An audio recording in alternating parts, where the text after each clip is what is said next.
Kalau Tuhan sudah menentukan jodoh kita, sejelek apapun, seburuk apapun, pasti akan kita ketemu. Dan itu adalah jodoh kita. Ketika sudah kita ketemu, Tuhan mempertemukan kita dengan suatu jodoh, kita akan mendapat kebahagiaan sejati. Halo, selamat berjumpa kembali bersama saya Sabu Kobak. Hari ini saya akan membahas tentang cara memilih jodoh menurut iman Kristen. Dan ini adalah berbicara tentang kebutuhan kita bersama. Karena itu simak video ini sampai selesai. Oke, saudara yang diberkati Tuhan, bagaimana cara memilih jodoh? Banyak dari anak-anak Kristen pada zaman sekarang ini salah memilih jodoh, sehingga perceraian terjadi di mana-mana, keluarga tidak harmonis, yang akibatnya keluarga tidak mendapat kebahagiaan sejati dalam keluarga. Ada juga yang takut untuk memilih jodoh karena takut salah pilih. Itulah sebabnya bagaimana cara memilih jodoh. Mari kita bahas satu persatu. Yang pertama yang harus kita lakukan adalah berdoa. Teman-teman bisa bertanya dalam hati, kok berdoa untuk memilih jodoh? Iya. Kenapa? Karena jodoh kita itu adalah ditentukan dari Tuhan, dan jodoh kita itu adalah pemberian dari Tuhan secara cuma-cuma. Itulah sebabnya yang terutama yang harus kita lakukan adalah mencari kehendak Tuhan dan berdoa kepada Tuhan, karena jodoh kita itu adalah ada di tangan Tuhan. Kalau Tuhan bilang ini tidak, pasti tidak akan terjadi. Dan kita berdoa kepada Tuhan, mencari kehendak Tuhan, itu lebih penting. Ketika kita mencari kehendak Tuhan, Tuhan akan memberikan semuanya itu. Tetapi kalau kita salah berdoa, Tuhan tidak akan berikan itu. Kenapa? Karena kita berdoa untuk memuaskan keinginan kita. Kok bisa? Mau saya tunjukin ayatnya.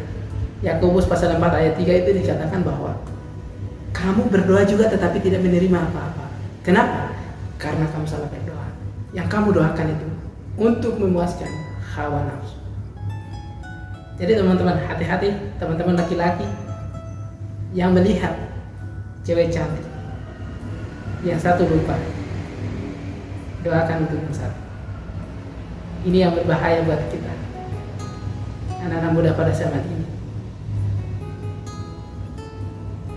Kalau Tuhan sudah menentukan jodoh kita, sejelek apapun, seburuk apapun, pasti akan kita ketemu.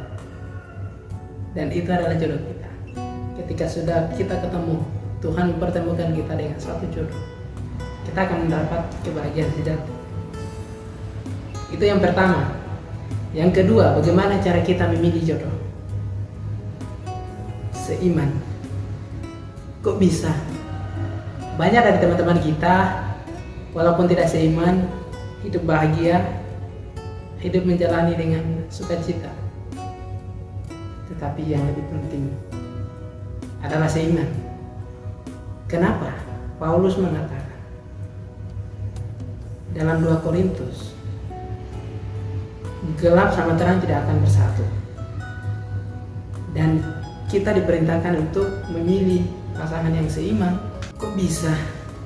Artinya bahwa kita bisa memiliki pasangan yang seiman, kita bisa saling melengkapi, kita bisa bertumbuh kepada Kristus.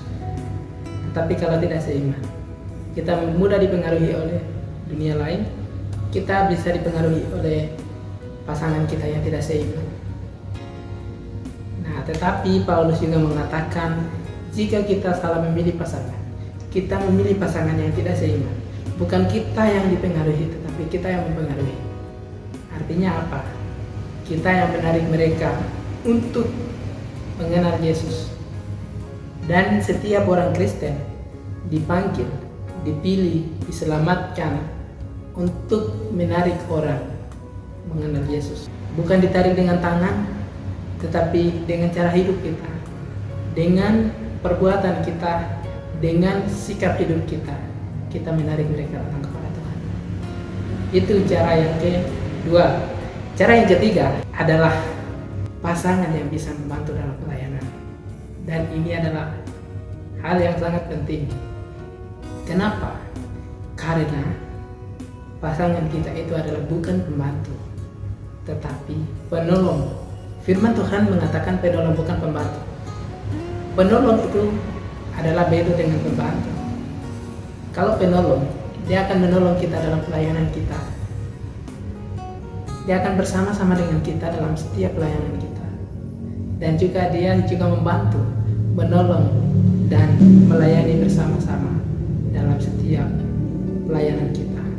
Itulah sebabnya 3 kriteria ini yang harus kita pegang dan yang harus kita lakukan dalam setiap kehidupan kita. Jika teman-teman sudah menonton video ini, saya menyampaikan terima kasih banyak. Dan jika teman-teman sudah menonton, mari bagikan ke teman-teman yang lain supaya mereka juga mendapat inspirasi dari video yang saya sampaikan ini. Shalom, Tuhan memberkati.